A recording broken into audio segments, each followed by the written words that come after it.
Chairman PTI barrister Gauhar ने वाजे किया है कि कोई एनआरओ नहीं बल्कि अपना हक मांग रहे हैं, आवाम से कोई चीज़ मख्फी नहीं रखेंगे। बैरिस्टर गौहर ने बावर कराया कि बानी की सेहत से मुतालिक रिपोर्ट सामने आएगी तो उसका जायज़ा लेकर ही राय देंगे। हमारे मुतालिबात बड़े सिंपल थे, वो खान साहब की सेहत से रिलेटेड थे, उसमें कोई सियासी मुतालिबात नहीं है और खान साहब की सेहत का मसला ये हर पाकिस्तानी का और पूरे पाकिस्तान का मसला है।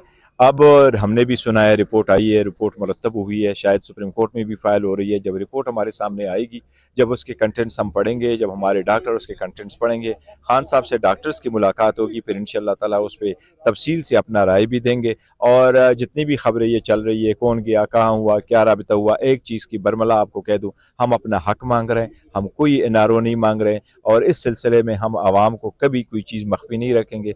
ये सारा प्रोसेस कंप्लीट हो जाए, फिर पूरी तफसील आवाम के सामने रखूंगा, सारी पूरा पूरा अपडेट इंशाल्लाह ताला तो करेंगे। ये जो कहा जा रहा है कि हुकूमत राब्ता किया गया पीटीआई के देखिए, रहनुमाओं मैं से। इस वक्त इन चीज़ों पे मैं कहता हूँ कि कोई चीज़ें अभी कंटेंट्स वगैरह आए नहीं हमारे पास, तो मजीद नहीं कहता, सिर्फ इतना कह रहा हूँ कि ये सारा प्रोसेस हो जाए तो आवाम के सामने पूरी तफसील बताऊंगा।